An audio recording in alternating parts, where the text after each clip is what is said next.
I stared at the text message from my father for a full minute, letting the familiar sting of dismissal wash over me. Meetings at 10 a.m. You can watch the live stream. Too many people in the boardroom already. Sutton Technologies' gleaming headquarters stretched 40 stories into the Manhattan skyline, each window reflecting the morning sun like a reminder of everything I'd helped build. I designed the international expansion strategy that took us from a $20 million family business to a $400 million tech empire. But apparently, I didn't deserve a seat at the table. My name is Catherine Sutton, and at 35, I was technically the executive vice president of global strategy. Technically, because my father, Richard Sutton, had slowly been stripping away my responsibilities for the past year, redistributing them to my younger brother, James, and his fraternity brother turned CFO, Mark Davidson. I glanced at my watch. 9:45 a.m. The acquisition meeting would start soon. Masterson Corp., our biggest competitor, had made an unsolicited offer to buy Sutton Technologies for $580 million, a hostile takeover wrapped in a friendly envelope. Miss Sutton? My assistant, Olivia Pierce, appeared in my office doorway. Everything's ready. I nodded, trying to hide my bitterness. They're not expecting us in the boardroom. No, she agreed, a slight smile playing at her lips. They're not. Olivia had been with me for 3 years, ever since I hired her fresh from Harvard Business School. While everyone else saw a quiet, efficient assistant, I recognized something more, a strategic mind sharp enough to cut diamond. Through the glass walls of my 38th floor office, I could see people filing into the main boardroom 2 floors below. James in his perfectly tailored Tom Ford suit, Mark with his Rolex glinting under the fluorescent lights, and my father holding court at the head of the table. My phone buzzed again. A message from James. Don't worry, sis. We'll fill you in after we close the deal. That smirking emoji was the last straw. Olivia, I said quietly, show me. She placed a thick folder on my desk, opening it to reveal documents I'd never seen before.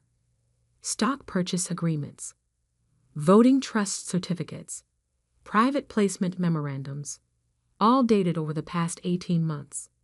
How? I started.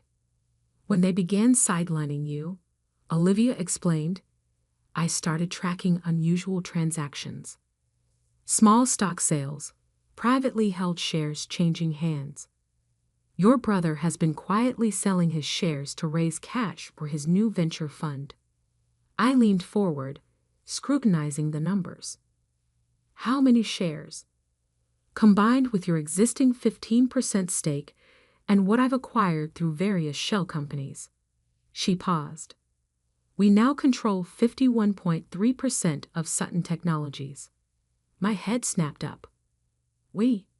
Olivia's professional demeanor cracked slightly, revealing a flash of steel underneath. The shares are held by Winter Bridge Capital. You're the sole director.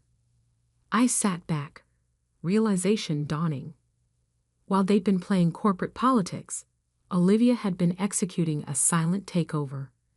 Every time they excluded me from a meeting, every time they dismissed my input, they'd never noticed her quietly collecting proxy rights and purchasing shares.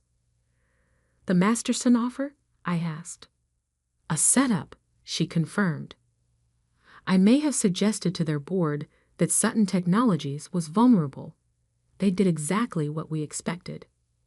Through the glass, I could see the Masterson Corp representatives entering the boardroom. Their lawyer began distributing documents as my father smiled broadly, probably already counting his payout. They think this meeting is about selling the company, I said slowly. It is. Olivia's smile widened slightly. Just not to Masterson. My phone lit up with another text from James. Boardroom's packed. Live stream link in your email. Don't want to miss your baby brother's big moment. I looked at the document in front of me, then at Olivia, then at the smug faces in the boardroom below. How long until they realize? The meeting starts in 3 minutes, she replied, checking her tablet. I'd say they'll figure it out in about 10. I stood up, smoothing my channel blazer. Let's not keep them waiting then. One more thing, Olivia added, pulling out another folder. You'll want to see the internal audit results before we go in, particularly the section about James's creative accounting. I flicked through the pages, my eyes widening at the documented evidence of fraud, embezzlement, and tax evasion. They hadn't just been pushing me out. They'd been looting the company. Everything's verified, I asked. Triple-checked. The SEC would be very interested. I closed the folder, feeling a calm certainty settle over me. Years of being underestimated, dismissed, and betrayed had led to this moment. Send the live stream link to my phone, I said, gathering the documents. I want to watch their faces when we walk in. Olivia nodded, already typing. Security has been notified. It is standing by to cut access to all systems on your signal. I took one last look at my office, at the company I'd helped build, at the family that had tried to push me out. In 10 minutes, everything would change. Ready? Olivia asked, holding the door. I smiled, feeling the weight of 51.3% ownership in my hands. Let's go say hello to the board. The elevator ride down to the 36th floor was silent except for the soft tap of Olivia's fingers on her tablet. She'd organized everything meticulously. Security teams positioned at every exit, it ready to lock down all systems, even a press release drafted and ready to go. The Masterson team doesn't know, I asked. They think they're here for a standard acquisition meeting, Olivia confirmed. Their CEO's face, when he realizes he's been played, should be interesting. Through my phone, I watched the live stream as James took the podium. His confidence was breathtaking. Standing there in his $5,000 suit, addressing the board like he'd earned his position through something other than nepotism. Today marks a historic moment for Sutton Technologies, he announced, his voice carrying through my earpiece. The Masterson acquisition represents. I muted the audio, turning to Olivia. Show me the proof of embezzlement again. She pulled up detailed financial records on her tablet. Over the past 18 months, James and Mark had systematically siphoned off nearly $28 million through a complex web of shell companies and fake vendor contracts. The pattern is obvious once you know where to look, Olivia explained. They created consulting firms that existed only on paper, then billed Sutton Technologies for services never rendered. Classic fraud, just executed with better paperwork. And Dad knew everything, signed off on most of it. We have his electronic signatures on all the key documents. The elevator stopped. Through the glass walls, I could see the boardroom 20 feet away. James was still speaking, gesturing enthusiastically, at a PowerPoint presentation about synergy opportunities. Ms. Sutton, a deep voice greeted us. Michael Chen, head of security, stood waiting with 2 of his team. Everything's in position. I nodded. Anyone tries to leave that room without my permission. They don't, he finished firmly. My phone buzzed again. Another text from James. Killian in here, sis. Don't worry, I'll make sure you keep your job after the merger. I showed the message to Olivia, who actually laughed. Should we tell him you've already decided on his severance package? Let's break his heart gently, I replied, though we both knew there would be nothing gentle about what came next. I pulled up the internal audit report on my phone, sending copies to every board member's email with a single click. In the boardroom, I watched as phones began buzzing simultaneously. James faltered mid-sentence as notifications lit up across the room. My father frowned, reaching for his phone. Mark's face suddenly lost its smug expression as he opened the document. "Right on schedule," Olivia murmured, checking her watch. "Would you like to see the surveillance footage we gathered?" She pulled up videos on her tablet. James meeting with fraudulent vendors in underground parking lots. Mark shredding documents after hours. My father in his office, explicitly discussing how to hide transactions from Catherine's prying eyes. "They never considered that your quiet assistant might be watching," Olivia said, her satisfaction evident. Rich men in expensive suits tend to ignore women they consider beneath them. Through the glass, I could see the panic spreading. Board members were whispering urgently to each other. The Masterson team looked confused. James had stopped speaking entirely, his face growing paler by the second. My father stood up abruptly. "We need a brief recess." "Actually," I said into my phone, triggering the boardroom speaker system, "you need to stay exactly where you are." Every head in the room snapped toward the sound of my voice.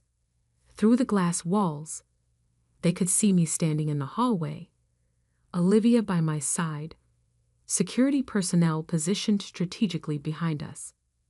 "The meeting will continue," I continued, my voice echoing through the speakers, just with a slightly different agenda. "What is this?" James demanded, but his voice shook slightly. "Check your email again," I replied. "You'll find updated ownership records for Sutton Technologies. Pay particular attention to the controlling interest section." I watched through the glass as they frantically refreshed their phones. The color drained from my father's face as he realized what he was seeing. "Impossible," he whispered, but the microphones picked it up. "These shares? Where did they?" "Would you like to explain the fraudulent consulting contracts first?" I asked. "Or should we start with the offshore accounts you've been hiding from the IRS?" Mark jumped to his feet. "You can't prove." "Sit down, Mr. Davidson." Olivia spoke for the first time, her voice carrying clearly through the speakers. "The SEC has already received copies of everything we're about to discuss." The Masterson CEO looked between us and my family, realization dawning on his face. "This isn't an acquisition meeting, is it?" "Oh, it is," I replied. "Just not the one you were expecting." I nodded to Olivia, who pressed a button on her tablet. The boardroom's main screen lit up with a new presentation, Sutton Technologies Restructuring Plan, effective immediately. "Now," I said, reaching for the boardroom door handle, "shall we begin?" The faces staring back at me were a symphony of shock, betrayal, and dawning horror. My father gripped the table like it might save him. James looked like he might throw up on his expensive shoes. I smiled, feeling the weight of years of dismissal falling away. "I hope you saved the live stream link, little brother. You won't want to miss what happens next." The boardroom fell silent as I walked in, Olivia 2 steps behind me, security positioned at every exit. The air felt charged, like the moment before a lightning strike. "Catherine," my father started, attempting to regain control. "This is highly irregular." "Irregular?" I cut him off, my voice sharp. "Like the $28 million missing from company accounts. Or irregular like the fake consulting firms James has been running." The Masterson team shifted uncomfortably in their seats. Their CEO, David Masterson, looked like he was calculating his fastest escape route. "Mr. Masterson," I turned to him, I apologize for the deception. You were brought here under false pretenses. I'm beginning to gather that, he replied dryly. Olivia, please show everyone the real numbers. She pressed a button on her tablet, and the screen filled with transaction records, bank statements, and damning email threads. Over the past 18 months, I announced, James Sutton and Mark Davidson, with full knowledge and approval from CEO Richard Sutton, have systematically embezzled $28.4 million through a network of shell companies. James shot to his feet. You don't have proof. September 15th, 2:14 p.m. Olivia interrupted smoothly. You're meeting with Thomas Werner in the parking garage of the Four Seasons. Would you like to see the surveillance footage? She pulled up the video. James's face went from red to gray as he watched himself accepting an envelope, the audio crystal clear. Dad will sign off on the invoices. Catherine won't notice a thing. Or perhaps, I continued, we should discuss the offshore accounts in the Cayman Islands, the ones holding funds stolen from company pension plans. Mark Davidson started edging toward the door, but Michael Chen stepped forward, blocking his path. Sit down, Mr. Davidson, I said coldly. The FBI will want to speak with you about those wire transfers. My father stood up slowly, his authority visibly crumbling. Catherine, whatever you think you found, we can explain. Like you explained cutting my voting rights? I asked. Or how about explaining why my signature was forged on board resolutions I never saw? I nodded to Olivia, who distributed thick folders to each board member. Inside you'll find detailed evidence of fraud, tax evasion, and securities violations. The SEC has already been notified. However, I paused, letting the thread hang. There might be room for discretion, depending on your cooperation, in the next few minutes. The independent board members were already flipping through the documents, their expressions growing more horrified with each page.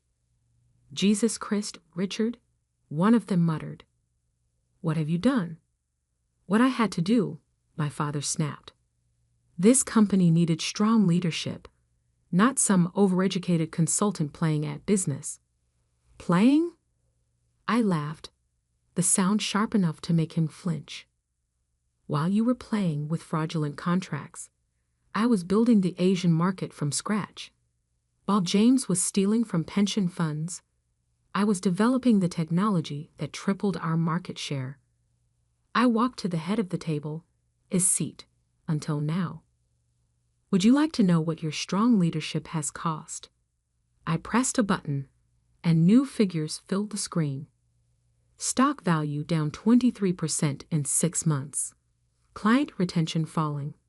Innovation stagnant.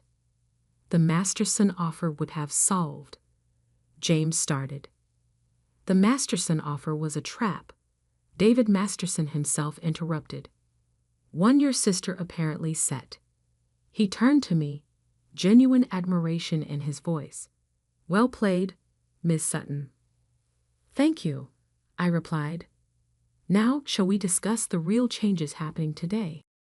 I placed a single document on the table. Winterbridge Capital now controls 51.3% of Sutton Technologies. I am the sole director. Impossible, James whispered.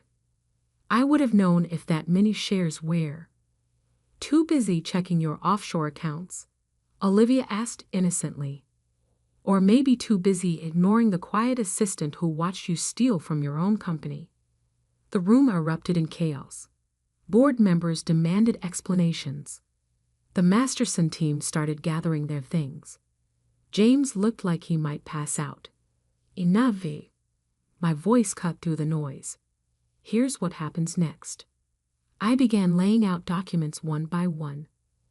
Richard Sutton, James Sutton, and Mark Davidson are hereby removed from all positions within Sutton Technologies. Your access to all company systems and facilities will be revoked in. I checked my watch. Approximately 45 seconds. You can't. My father began. I can and I am. Furthermore, you have exactly 48 hours to return every dollar stolen from this company, or the FBI gets everything we've collected. Mark Davidson slumped in his chair, defeated. James was texting frantically, probably to his lawyers. The board will be restructured. I continued.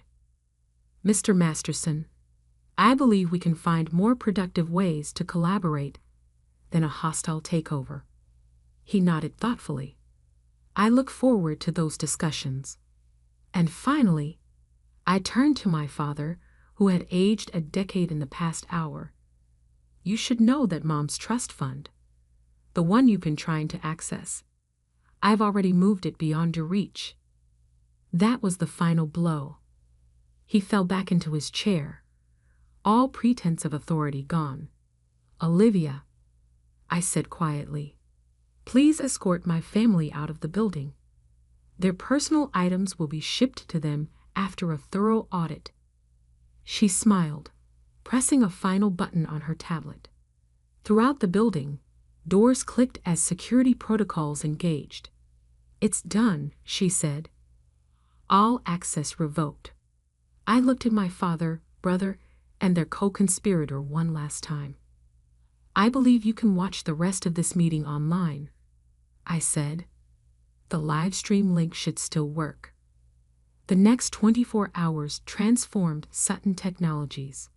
Security teams supervised as James, Mark, and my father were escorted from the building, their access cards deactivated, their emails archived and frozen.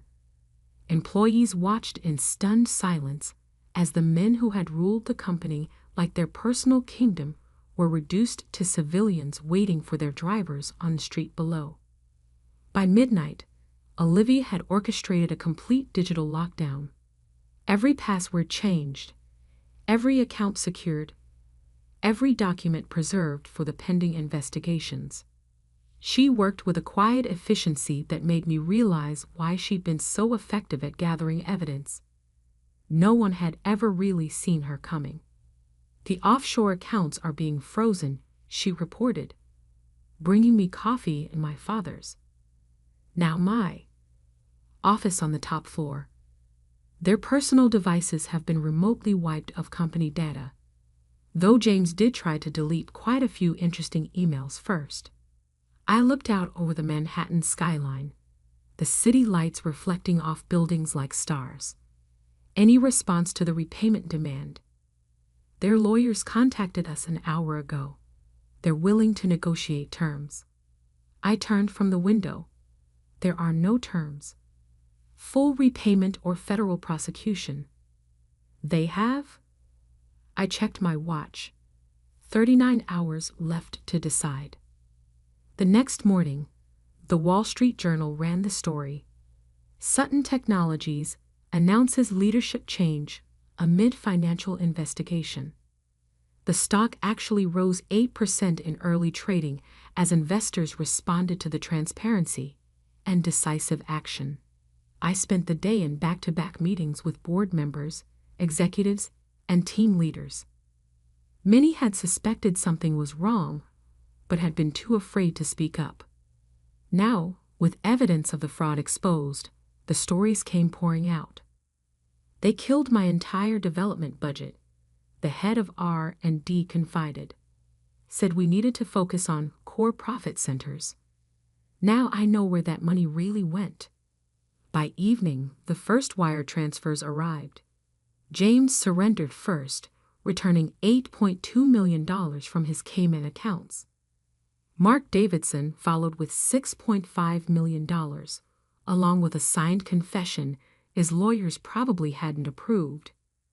My father held out until hour 47. His transfer of $13.7 million came with a single-line email. You've destroyed this family. I forwarded his message to Olivia, who had become my de facto chief of staff. She replied within seconds. No, they destroyed it themselves. You just exposed the rot. 1 week after the takeover, I called my first full company meeting. The auditorium was packed with employees from every department, the tension palpable as I took the stage. Many of you have worked here longer than I have. I began. You've watched the company grow, change, and lately, stumble. Today, I want to share our path forward.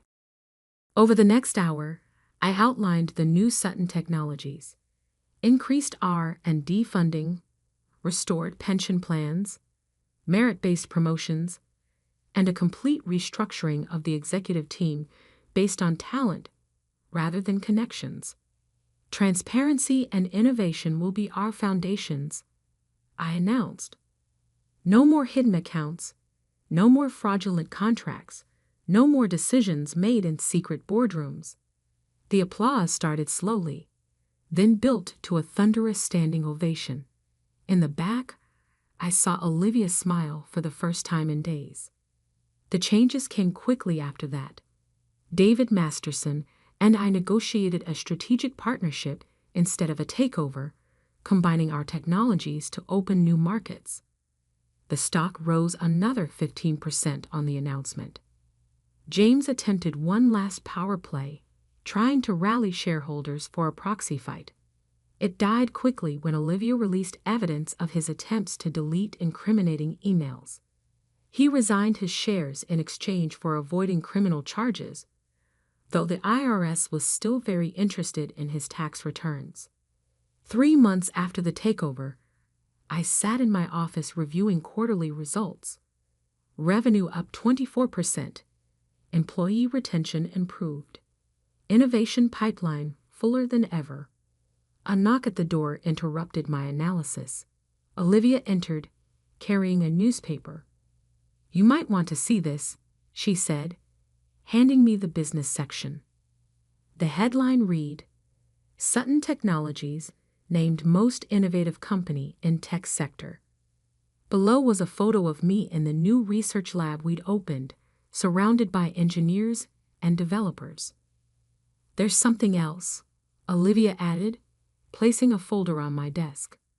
Your father's trying to access the company pension fund again, through a proxy this time. I sighed, opening the folder. Send everything to the SEC. No more protecting them from consequences. She nodded, then hesitated. He's also requested a meeting. Says he wants to heal the family. I thought about the years of dismissal, the casual cruelty, the systematic destruction of everything I'd worked for. Then I thought about the company we were building now, stronger and more ethical than they could have imagined. Tell him he can watch our next shareholders meeting online, I replied. The live stream link still works. Olivia smiled, understanding perfectly. I'll have security update the blocked list. As she turned to leave, I called after her. Why did you do it? Help me take them down. She paused at the door. Because you built while they destroyed. Because you earned everything they stole. She straightened her impeccable blazer. And because I believe talent and integrity should win over privilege and fraud. I nodded, turning back to the quarterly reports. Outside my window, the sun was setting over Manhattan, painting the sky in shades of possibility.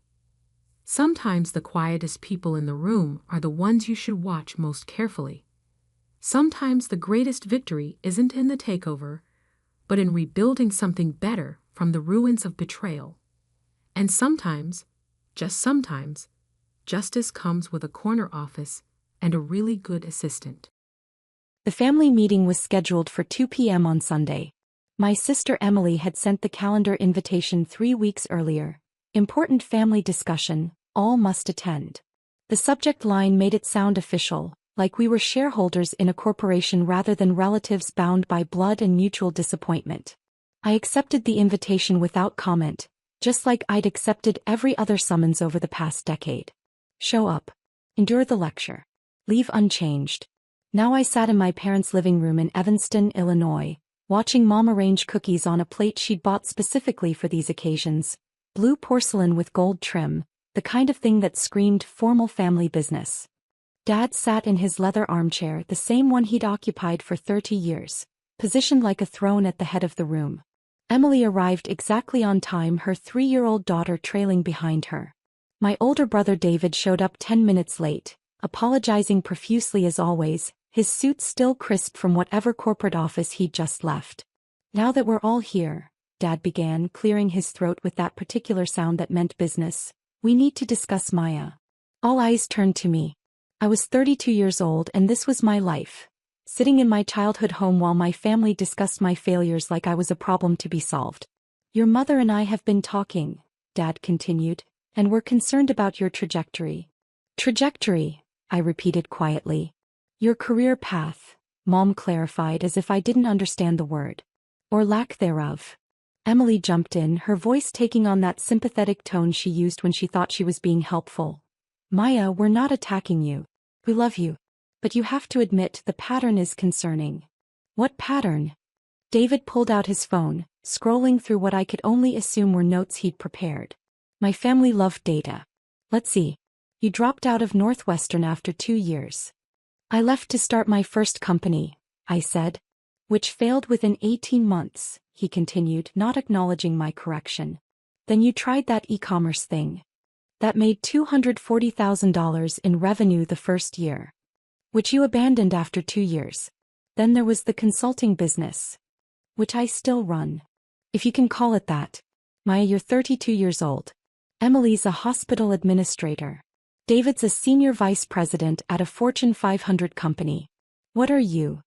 I looked at him steadily. A business owner. Dad made a sound somewhere between a cough and a laugh. Business owner. That's what you call someone with a laptop and a dream, Maya. That's not a real career. I have clients, I said calmly. Revenue. Employees. How many employees? Mom asked. 83. The number hung in the air for a moment before Emily spoke. Maya, that can't be right. Last time we talked you said you worked from home. I do work from home. My team is distributed across 7 countries. 7 countries, Dad repeated, his tone making it clear he thought I was exaggerating or delusional or both. And what exactly does this team do? We provide strategic growth consulting for tech startups. Market analysis, investor relations, scaling strategies. David leaned back, crossing his arms. Okay, let's talk numbers then. What's your annual revenue? I hesitated. Not because I didn't know, I knew exactly. But because I'd learned years ago that telling them the truth only made things worse. It's adequate, I said. Adequate, Mom repeated. Honey, adequate doesn't cut it anymore. You're in your 30s. You should be thinking about retirement accounts, property ownership, stability.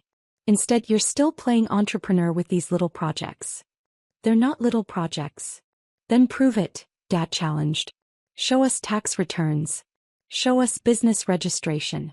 Show us something that proves this is real and not just you burning through savings while pretending to be successful. I felt the familiar tightness in my chest. Not anger, not hurt, just the exhausting weight of being fundamentally misunderstood by the people who were supposed to know you best. I don't need to prove anything, I said quietly. That's the problem right there, Emily said, leaning forward with that earnest expression she'd perfected. You're defensive. We're trying to help you and you're shutting us out. I'm not defensive. I'm just tired of having the same conversation over and over. Because you refuse to listen. Dad's voice rose slightly. We have experience, Maya. Real-world experience in real careers. David's been with his company for 12 years. Emily runs an entire hospital department. Your mother and I both had stable, respected careers. We know what success looks like and this, he gestured vaguely at me, isn't it? What your father's trying to say, Mom interjected, her voice gentler but no less cutting, is that we're worried about you. You're brilliant, Maya. You always have been. But brilliance without direction is just wasted potential. I have direction. Do you? Because from where we're sitting, it looks like you jump from one failed venture to another, never committing, never building anything lasting. David cleared his throat. Actually, I have an opportunity that might interest you. My company's hiring for mid-level project managers. The pay's good, $85,000 base plus benefits. I could put in a word, get you an interview. I appreciate that, but I'm not interested. See? Dad threw up his hands.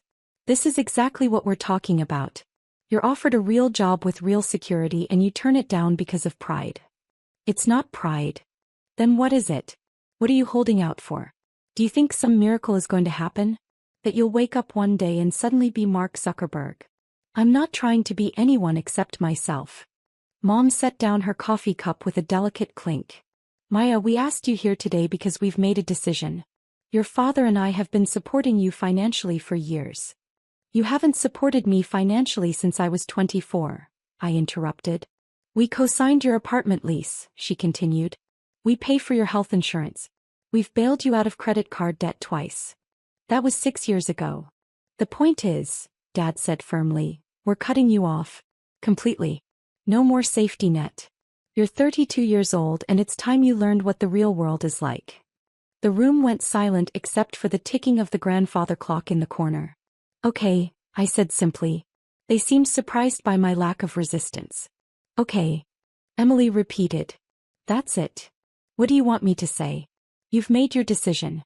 I respect it. Don't you understand what this means? Mom asked, her voice rising with concern. Without our support you'll have to get a real job, I know. That's what you're hoping for. I stood up, smoothing my jeans. Is there anything else you wanted to discuss? Maya, don't be like this, David said. We're not the enemy here. I never said you were. Then why are you leaving? Because there's no point in continuing this conversation. You've decided who I am and what I'm capable of. Nothing I say will change your minds. Dad stood as well, his face reddening. You know what your problem is, Maya? You're arrogant. You think you're smarter than everyone else, that you see opportunities we can't see. But you're not special. You're just stubborn and unrealistic, and one day you're going to wake up 40 years old with nothing to show for it except a string of failures. I picked up my bag, my movements calm and deliberate. Thank you for your concern. Maya, please, Mom said, standing now too. We're doing this because we love you. Can't you see that? I see that you love me. I also see that you don't believe in me.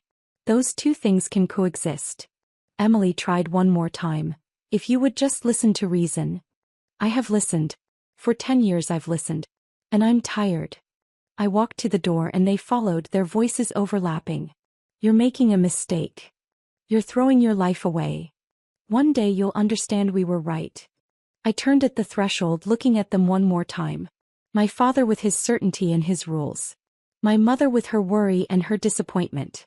My siblings with their conventional success and their pity. I hope you all have a good evening, I said, and walked out into the cool September air. The drive back to my apartment in Lincoln Park took 20 minutes.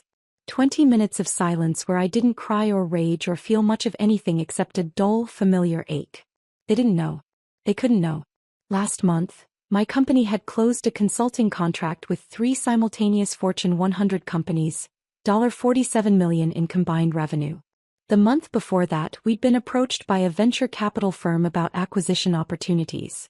2 weeks ago, Forbes had contacted me about their annual Most Influential Entrepreneurs Under 40 feature. The interview had lasted 3 hours. The photographer had taken over 200 shots. They'd fact-checked every claim, verified every number, spoken with my clients and my team. The feature was publishing tomorrow. I'd known for 6 weeks that I was going to be on the cover. Forbes' youngest featured consultant. The woman revolutionizing tech growth strategy. They were calling me the secret weapon behind Silicon Valley's biggest successes. And I hadn't told my family any of it. Not because I was waiting for the right moment. Not because I wanted to surprise them. But because I knew they wouldn't believe me until someone else told them it was true. Monday morning arrived gray and cold. I was in my home office, a converted second bedroom with windows overlooking the park, when my phone started buzzing at 6 a.m. Maicio, it's live. Forbes just posted. My head of communications, holy shit, Maya. Front page of their website. My oldest client, the CEO of a $2 billion SaaS company. Congrats on the Forbes cover. Well deserved. I pulled up the Forbes website on my laptop. There it was, front and center. My face, professionally lit, wearing the navy blazer they'd selected. The headline read, "Meet Forbes' Most Powerful Entrepreneur Under 40. How Maya Richardson Built a $200 million Consulting Empire in Silence." The article was extensive, 3,500 words detailing my journey from Northwestern dropout to sought-after consultant. They'd interviewed 12 of my clients, all of whom spoke on record about my impact on their companies. They'd analyzed my methodology, my growth strategy, my unique approach to market analysis. The numbers were all there. $200 million in total client value created. 83 employees across 7 countries. Active contracts with 23 Fortune 500 companies. A client retention rate of 96%. Average company growth of 340% within 18 months of engagement. She's the consultant that billionaires call when they're stuck, one CEO was quoted saying. Working with Maya isn't just about growth, it's about transformation. My phone continued buzzing. Congratulations from colleagues. Interview requests from CNBC, Bloomberg, and The Wall Street Journal. New client inquiries. Messages from former classmates who'd suddenly remembered we were friends. Nothing from my family. I worked through the morning, handling the surge of attention with my communications team. By noon, the Forbes article had been shared over 40,000 times on LinkedIn. By 2 p.m., I was trending on Twitter under hashtag Forbes Most Influential. My phone rang at 3:17 p.m. Emily. I let it go to voicemail. She called again immediately. Then David. Then Mom. Then Dad. I silenced my phone and went back to work. The messages started piling up. Emily, Maya, please call me. I need to talk to you about something important. David, is this Forbes article real? Call me immediately. Mom, honey, there's something on the news about you. I'm confused. Please call. Dad, we need to discuss this Forbes situation. At 5 p.m. my building's front desk called. Ms. Richardson, there are some people here to see you. They say they're your family. Tell them I'm unavailable. They're quite insistent, ma'am. I sighed. Send them up. 3 minutes later they were at my door, all 4 of them looking shell-shocked and uncertain in a way I'd never seen before. Maya, Mom started, her voice breaking slightly. We've been trying to reach you all day. I've been working. Working, Dad repeated, his usual authority missing from his tone. Maya, there's an article. Forbes. With your picture. I know. You know. Emily's voice went up an octave. You know, Maya, it says you run a $200 million consulting firm. $200 million in client value created, I corrected. The firm's actual valuation is different. They stared at me. David pulled out his phone, his hands shaking slightly. I've been getting calls all day. Everyone I know has seen this. My CEO sent it to the entire executive team. Maya, is this real? Yes. But how? Mom couldn't seem to finish the sentence. When did this happen? Over the past 10 years. The years you thought I was failing. Dad stepped forward, and for the first time in my adult life he looked uncertain. The article says you've worked with Google. With Amazon. With Microsoft. Among others. And you never told us? I tried. Multiple times. You didn't believe me. Emily's face crumpled. Maya, we had no idea. If we'd known. If you'd known what? You would have treated me differently? That's the problem, Emily. Your respect was conditional on external validation. That's not fair, David protested. You were so secretive. You never showed us anything concrete. I told you I had clients. I told you I had employees. I told you the business was growing. But because I didn't have a corporate job title and a corner office, you assumed I was failing. Mom reached out as if to touch my arm, then pulled back. Honey, we were worried about you. You have to understand from our perspective. From your perspective, I was a failure. I understand that. What you need to understand is that your perspective was wrong. The article says you're worth $127 million, Dad said, his voice flat. That can't be accurate. It's an estimate based on company valuation and equity. The actual number is higher, but I don't discuss personal finances publicly. The silence that followed was deafening. Finally, Emily spoke, her voice small. Why didn't you tell us? About Forbes, about the interview, about any of this? Because it wouldn't have mattered. If I told you I was being featured in Forbes, you would have assumed it was a small mention or that I was exaggerating. You wouldn't have believed me until you saw it yourselves. That's not true, Mom protested weakly. Isn't it? Yesterday, Dad called me arrogant for thinking I saw opportunities others didn't. You called my work little projects. David offered me an $85,000 job like it was a rescue mission. None of you believed I was successful until Forbes told you I was. David ran his hand through his hair, a gesture of frustration I recognized from childhood. Okay, you're right. We fucked up. We completely misjudged the situation. But Maya, you have to admit, you weren't exactly transparent. I was as transparent as you allowed me to be. Every time I tried to share my success, you dismissed it. So I stopped sharing. Dad finally sat down on my couch, looking older than I'd ever seen him. The article mentions a client who called you the most brilliant strategic mind in the industry.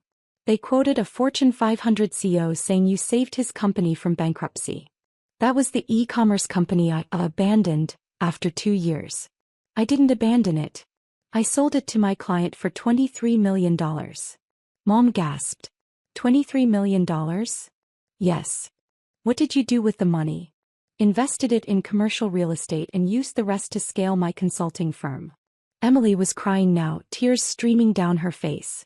Maya, I'm so sorry. We've been so terrible to you. You weren't terrible. You just didn't believe in me.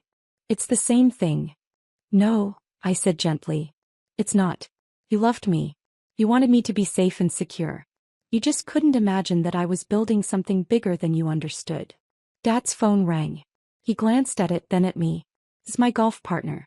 He's calling about you. You should answer it. You'll be getting a lot of those calls. He declined it, setting the phone face down. Maya, I need you to understand something. When I said those things yesterday, when I said you were arrogant and unrealistic, I didn't know. I know you didn't. If I had known, I would have. What? Treated me differently? Dad, that's exactly my point. Your respect was conditional on success that you could measure and understand. My success didn't fit your metrics, so you dismissed it. That's not. He stopped, his face crumbling slightly. You're right. That's exactly what I did. Mom sat down beside him, her hands twisting in her lap. The article says you turned down a $50 million acquisition offer last year. Twice actually. 2 different firms. Why? Because I'm not interested in selling. I like what I do. I like building something that matters. David was scrolling through his phone again, his face pale. Maya, you're trending on LinkedIn. Everyone in my industry is talking about you. My CEO just sent me a message asking if I can introduce him to you. What did you tell him? I haven't responded yet. I don't know what to say. Tell him the truth. Tell him you're my brother and you'll ask if I'm taking new clients. Are you? We have a wait list of 63 companies right now. But I can make exceptions for strategic partnerships. The room fell silent again except for the distant sound of traffic from the street below. Emily wiped her eyes. How do we fix this, Maya? How do we make this right? I don't know if you can, I said honestly. You spent 10 years telling me I was failing while I was building an empire. You cut me off financially yesterday while I was sitting on a 9-figure net worth. You offered me an $85,000 job while I was closing $47 million in contracts. We didn't know, Mom whispered. You didn't ask. There's a difference. Dad stood up abruptly, pacing to the window. I've spent my entire career teaching business management. I wrote a textbook on organizational leadership. And I couldn't see that my own daughter was one of the most successful consultants in the country. You saw what you expected to see. I saw what I wanted to see, he corrected. I wanted you to fail so I could be proven right about stability and traditional careers. I wanted you to come crawling back asking for help so I could feel needed. The admission hung in the air, raw and uncomfortable.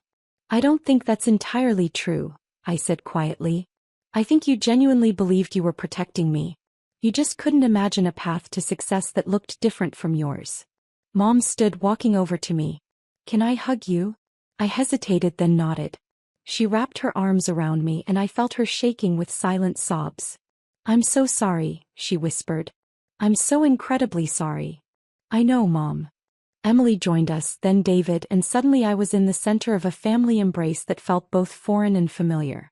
When they finally pulled away, Dad remained by the window, his back to us. "Dad," I said softly. He turned and I was shocked to see tears on his face. "I'm proud of you, Maya. I should have said that years ago, but I'm saying it now. I'm proud of who you are and what you've built. Thank you. But I'm also ashamed of myself. For not seeing it. For not believing in you. For making you feel like you had to hide your success from your own family.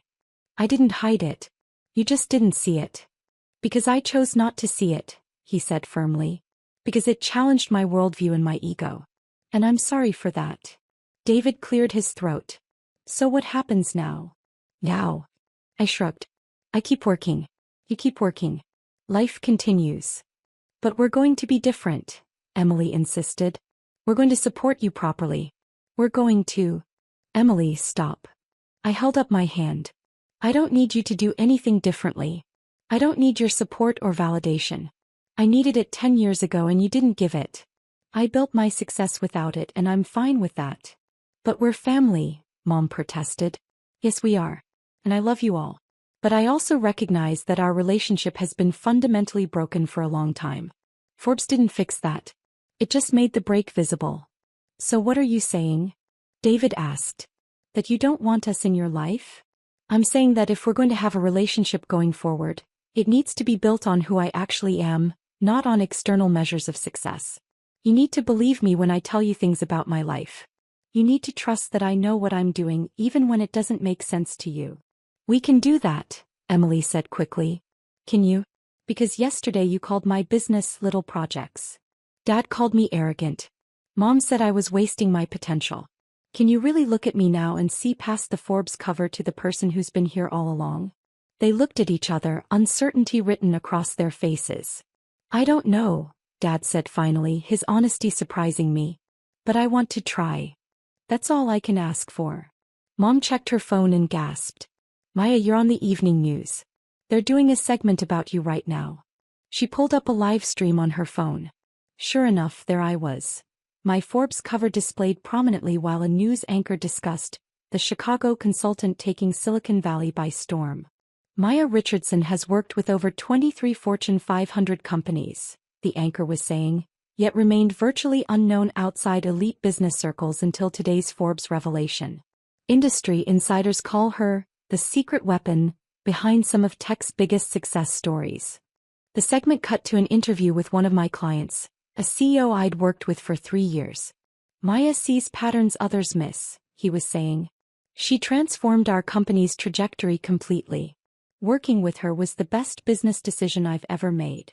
My family watched in silence, their faces reflecting a mix of awe, confusion, and something that might have been shame.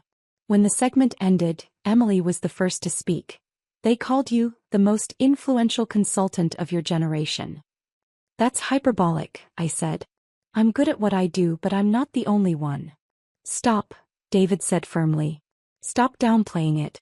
You're allowed to be proud of what you've accomplished." "I am proud. I just don't need external validation to feel it." Dad's phone rang again. Then Mom's. Then Emily's and David's. "You should all answer those," I said. "People are going to want to talk to you. My communications team can provide you with talking points if you need them." "Your communications team," Mom repeated wonderingly. "You have a communications team?" "I have several teams. Communications, operations, client services, research and development, strategic partnerships. That's what happens when you run a company with 83 employees." "83 employees you said you had yesterday," Dad said slowly. And we laughed. "I know. We laughed at the truth." "Yes." He sat back down, his head in his hands. "How do I apologize for that? How do I apologize for 10 years of not believing you? You just did. It's not enough. Maybe not. But it's a start." They left an hour later, still shell-shocked, still processing. I watched them go, feeling neither vindication nor satisfaction. Just a quiet recognition that everything had changed and nothing had changed. They believed me now because Forbes told them to. They respected me now because the world had validated what I'd been trying to tell them for a decade. Their apologies were sincere, but they were also conditional, contingent on proof they finally couldn't deny. I returned to my office and pulled up my calendar. Tomorrow I had calls with 3 potential clients, a strategy session with my leadership team, and a follow-up interview with Bloomberg. Next week I was speaking at a tech conference in San Francisco. The month after that, I'd been invited to keynote at an international business summit in Singapore. My phone buzzed with a text from my COO. Guardian, BBC, and NYE all want interviews. Also, someone from the White House's Economic Advisory Council called. I smiled and typed back, schedule them. And let's start vetting those 63 companies on the waitlist. Time to scale up. Another text came through, this time from an unknown number. Saw the Forbes cover. Always knew you'd make it big. Proud of you. Professor Chin. Professor Chin. My economics professor from Northwestern, the one who'd told me I was brilliant when I decided to leave school. The only person who'd believed in me when I was 20 and terrified. I texted back, thank you. Your class changed my life. Her response was immediate. No. Your courage changed your life. I just pointed you in the right direction. I looked out my window at the Chicago skyline, the setting sun painting the buildings gold and orange. Tomorrow my family would wake up to a world where everyone knew what I'd built. Their friends would ask questions. Their colleagues would want introductions. Their entire perception of me would be filtered through external validation. But I was the same person I'd been yesterday. The same person I'd been 10 years ago when I dropped out of Northwestern. The same person who'd been told she was failing while she was building an empire.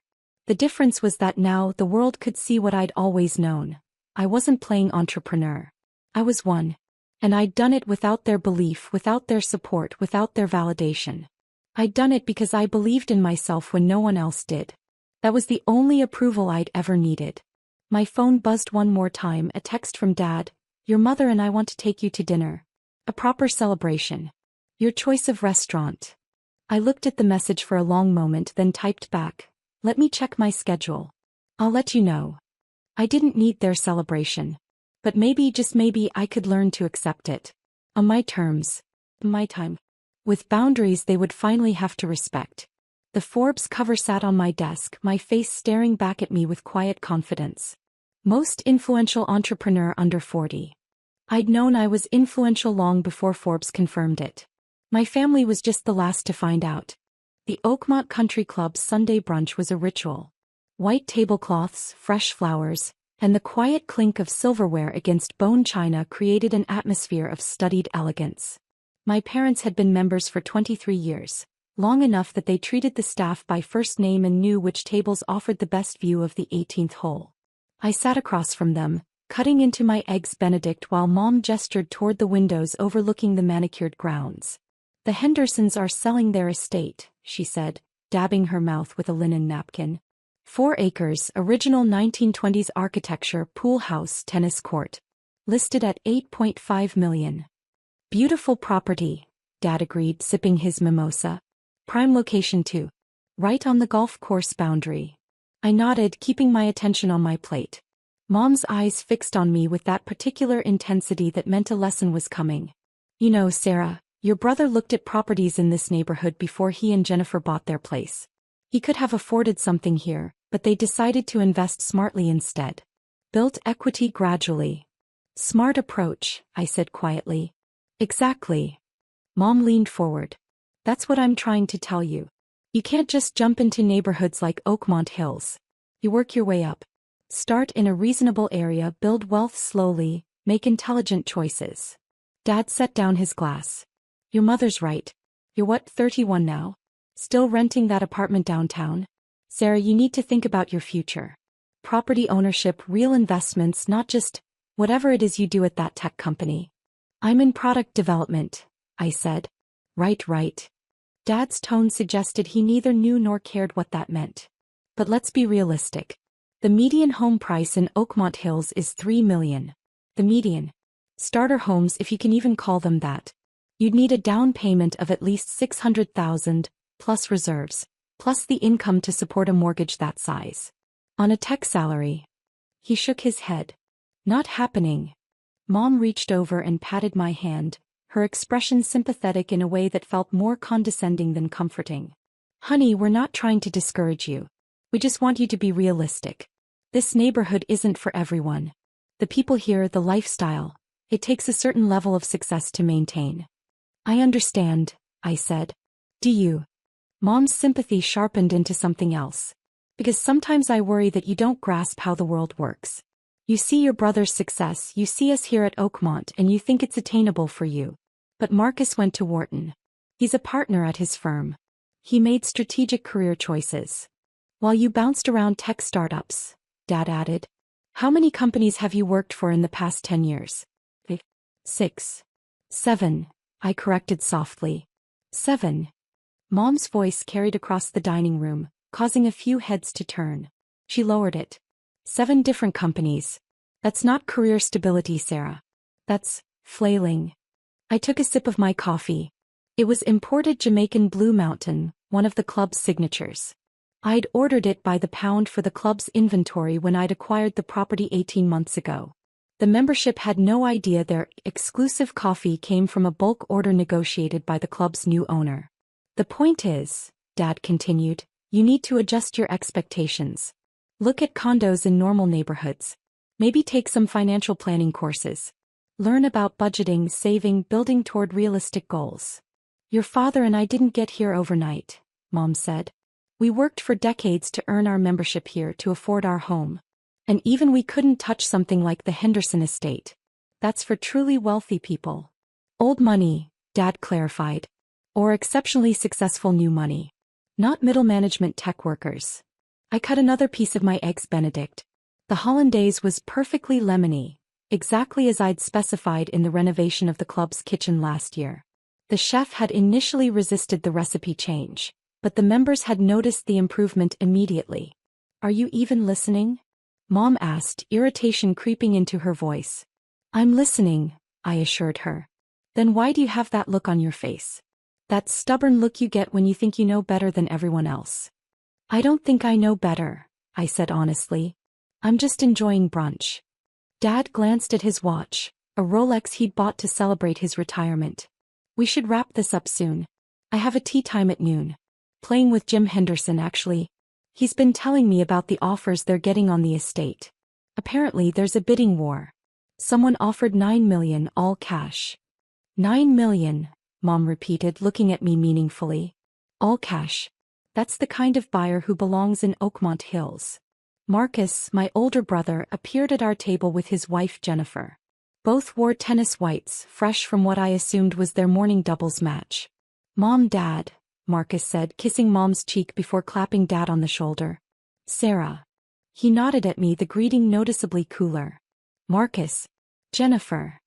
Mom's entire demeanor brightened. How was your game? Crushed the Williamsons, Jennifer said with a laugh, settling into an empty chair. 6-2-6-1. They're talking about arranging a rematch next week. That's wonderful, Mom said warmly. Sarah, you see? This is what we mean about fitting into a community. Marcus and Jennifer are active members here. Tennis, golf, the social events. They're integrated. Marcus ordered a Bloody Mary from a passing server. What are we talking about? The Henderson estate, Dad said.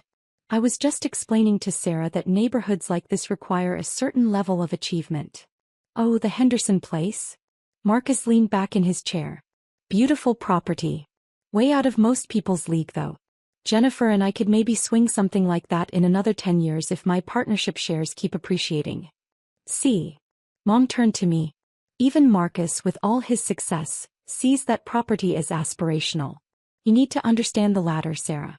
You can't skip rungs. Jennifer, who'd always been kind to me despite my family's dynamics, offered a gentle smile. Have you thought about looking at properties, Sarah? There are some nice neighborhoods east of downtown. Good starter areas. I haven't been looking actively, I said. Well, you should, Marcus said. You're not getting any younger. Real estate is how you build generational wealth. It's investment 101. A man in a dark suit approached our table. Robert Chin, the club's director of operations. He'd been working at Oakmont for 15 years, long enough to know every member by name and preference. He also happened to know exactly who owned the club, though he'd been sworn to absolute confidentiality. Mr. and Mrs. Morrison, Robert said with his practiced professional smile. Marcus, Jennifer. Good to see you all this morning. Robert, Dad said jovially. Excellent brunch as always. That chef you hired knows his way around a hollandaise. I'm glad you're enjoying it, sir. Robert's smile tightened almost imperceptibly. I wonder if I might have a word with you and Mrs. Morrison? Privately. Mom's eyebrows rose. Now, we're in the middle of family brunch. I apologize for the interruption, but it's rather time-sensitive. It concerns your membership status. The temperature at the table seemed to drop 10 degrees. Our membership status? Dad's joviality evaporated. What about it? Our dues are paid through the end of the year. Perhaps we could discuss this in my office? Robert suggested. It will only take a few moments. Anything you need to say can be said here, Mom declared, her lawyer instincts activating. We're platinum members. We've been with this club for over 2 decades. What possible issue could there be with our status? Robert glanced at me and I gave him the slightest nod. Very well, he said. I've been asked by the club's owner to discuss the terms of your continued membership. The owner? Dad looked confused. You mean the board? I know everyone on the board. Jim Henderson is on the board, for God's sake. I'm playing golf with him in an hour. No, sir. Not the board. The property owner. Robert's discomfort was visible now. The club changed ownership 18 months ago. The new owner has certain policies regarding how members conduct themselves, particularly concerning how they treat other members and guests. Mom's face flushed. Are you implying we've been rude? That's absurd. We've never. It's specifically regarding your treatment of family members who are also club patrons, Robert interrupted gently. The silence that followed was deafening. Marcus looked between Robert and our parents, confusion written across his face. What family members? We're all here. Actually, I said quietly, setting down my fork, I'm also a patron of the club. 4 pairs of eyes turned to me. What are you talking about? Mom asked. You've come here as our guest a handful of times. That doesn't make you a patron. Robert cleared his throat. Ms. Morrison has been a regular patron for the past 18 months.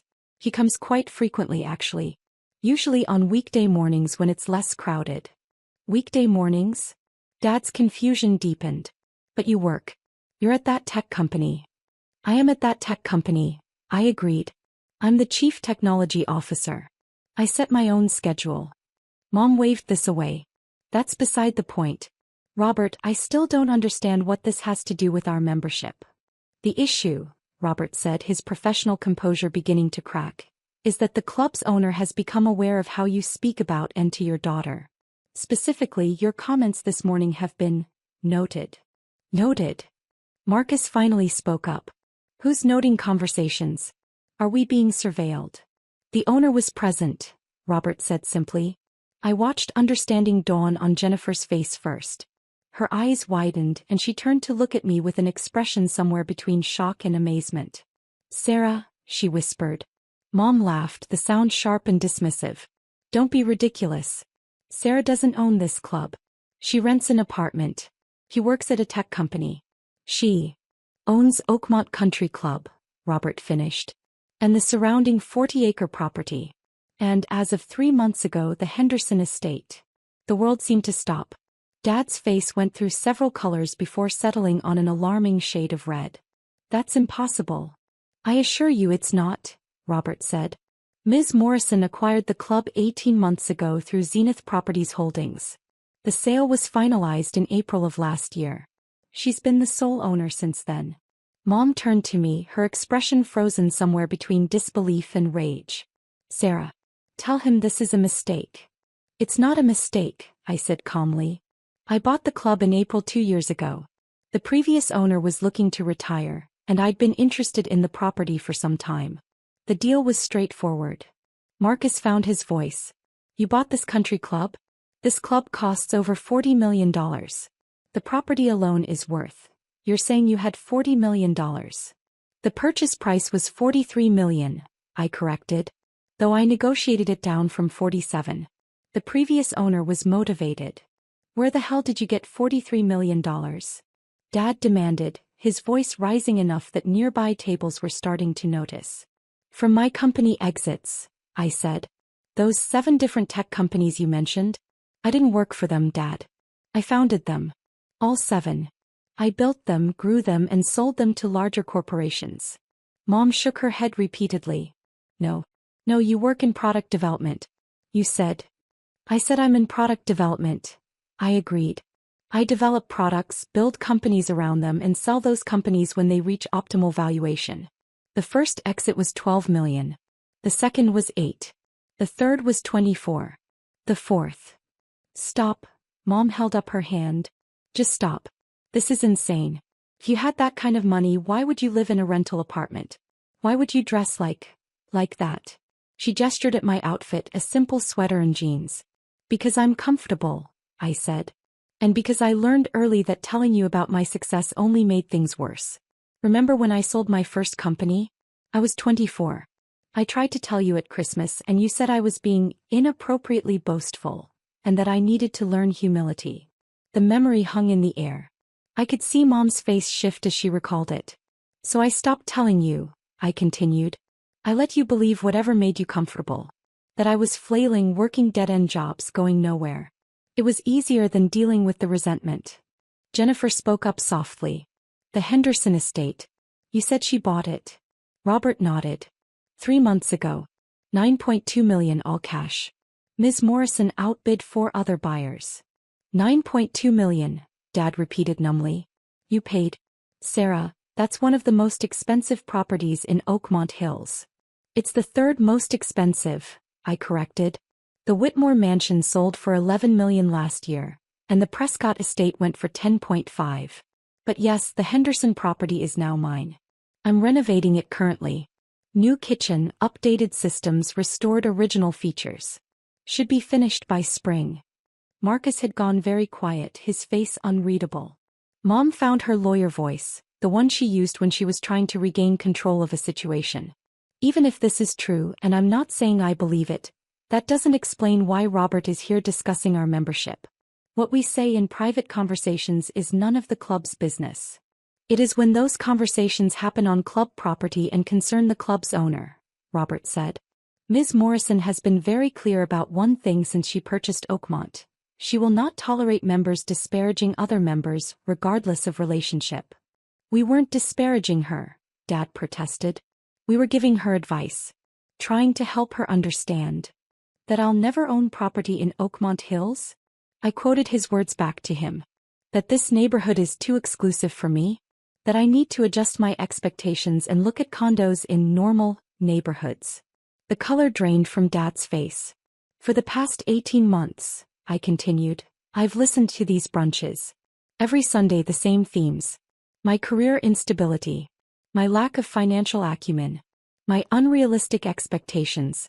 Marcus's superior choices. The importance of knowing one's place. Sarah, we were trying to be helpful, Mom said, but her voice lacked conviction. You were trying to feel superior, I said, and my calm delivery seemed to cut deeper than any anger could have. You needed me to be the failure so Marcus could be the success.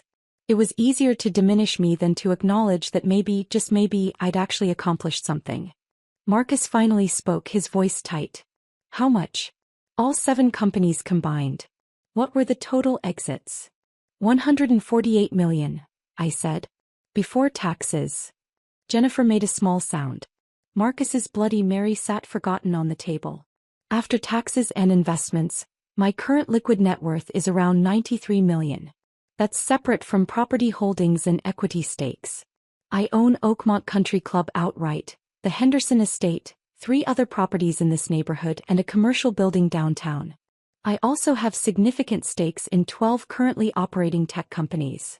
Robert cleared his throat. Which brings us back to the membership situation.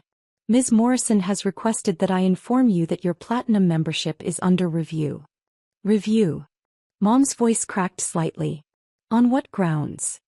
On the grounds that the owner has discretion over membership, and the owner feels that your continued presence at the club may not align with the community standards she's working to maintain.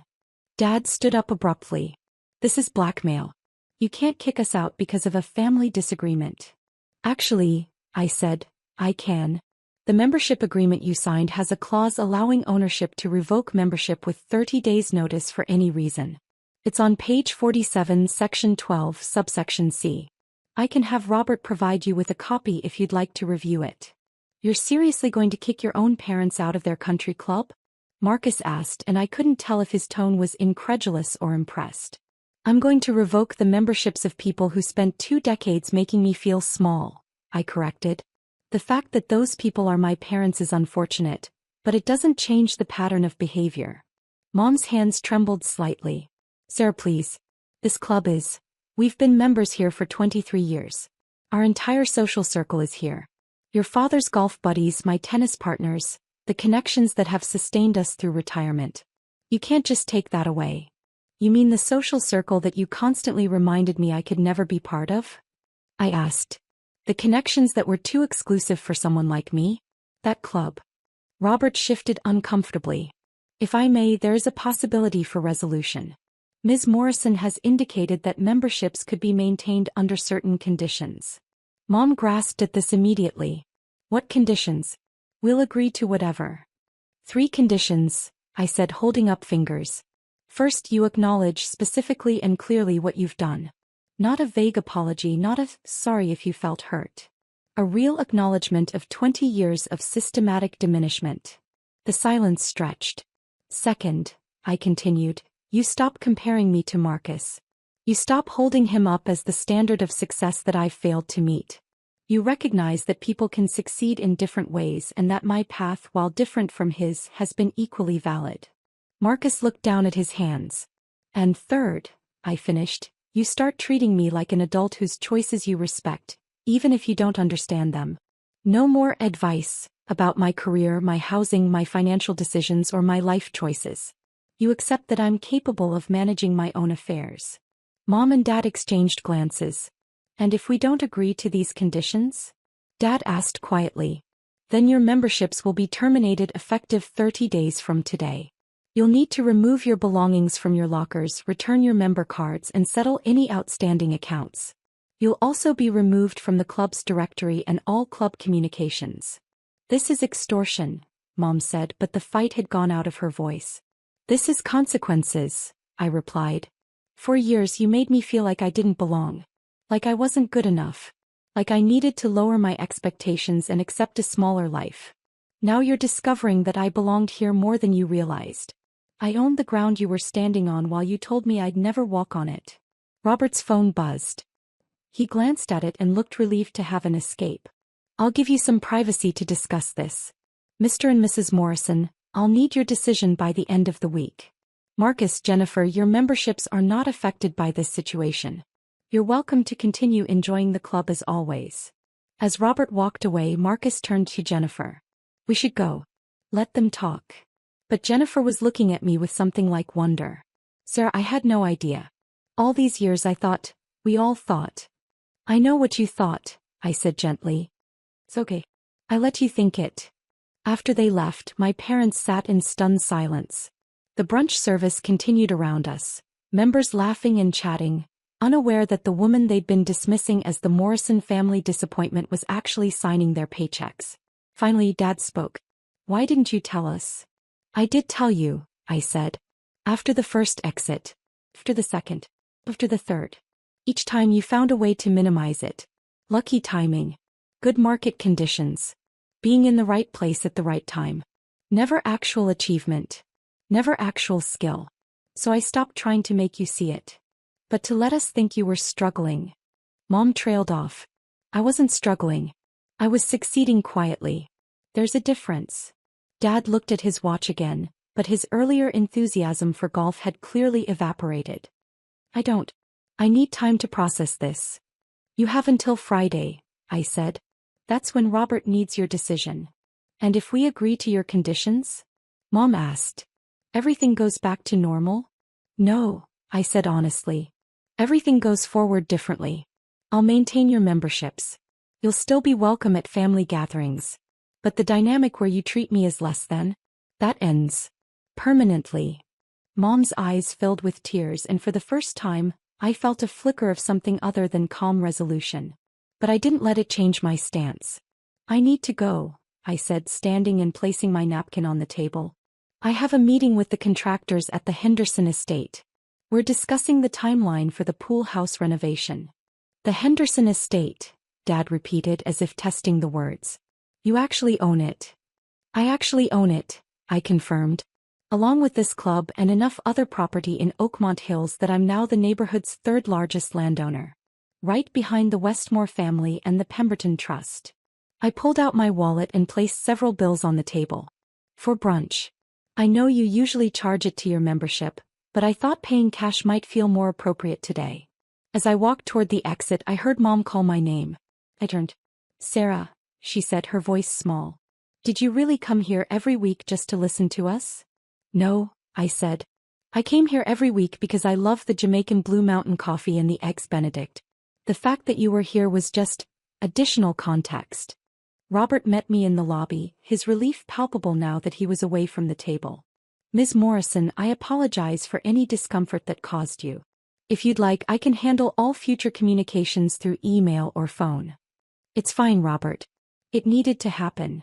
I paused. How many members know that I own the club? Besides the staff? None. We've been very discreet as you requested. Let's keep it that way for now. Though something tells me my parents might mention it to a few people.